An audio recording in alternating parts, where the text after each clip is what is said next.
তো মামাকে দেখতেই পাচ্ছ, তো মামাকে আমি মানে মালগুলা ফাইট করতে দিয়েছি। তো মামা তুমি জিমের ব্যাপারে কিছু বলবে তো বলো। বলা বলতে গেলে তোমরা একটু দেখাবো কি কি মানে পুটিংয়ে দিতে হয়, ঠিক আছে? জিম করার আগে খেয়ে যেতে হয় আমাকে। তো ক্যামেরাটা একটু কাছে নিয়ে এসো। এই আমি বেদানা দিয়ে দিলাম, আধখান বেদানা দিয়ে দিলাম, ঠিক আছে? আর দুটা দই, এখানে কিশমিশ আছে, কাজু আছে, আঙ্গুর আছে, হ্যাঁ, আপেল আছে, এখানে টক দই আছে, আর এখানে দুটো কলা আছে। তো দেখো ভিডিওটা কেমন লাগছে।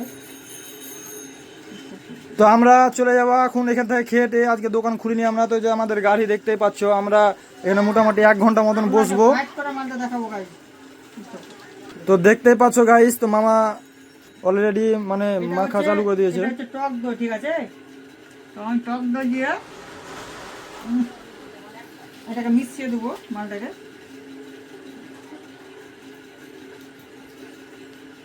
দেখতে থাকো ভিডিওটা বন্ধুরা। ও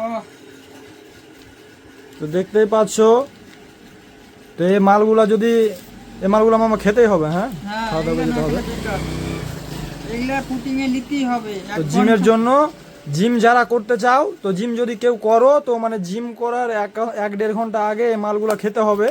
হ্যাঁ, খাওয়া দাওয়ার পরে 1-1.5 ঘন্টা পর জিম করতে হবে। হ্যাঁ, তো আমরা এখন জিমে চলে যাওয়ার জন্য প্রস্তুত। তো আমরা এখানে খাওয়া দাওয়া করে নেবো কমপ্লিট, তারপরে আমরা জিমে চলে যাবো মোটামুটি 1 ঘন্টা পর।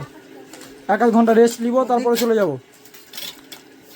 তো দেখো তো বন্ধুরা, দেখতেই পাচ্ছ, দেখে খাবারটা হয়তো ভালো লাগে না, কিন্তু খেতে অনেক মজা।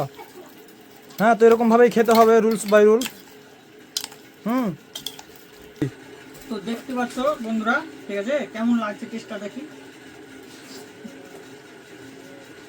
টেস্ট তো প্রথম প্রথম কার রুচবে না, মানে খেয়ে দিশা হয়েছে, তো এখন আমার অসুবিধা হয় না।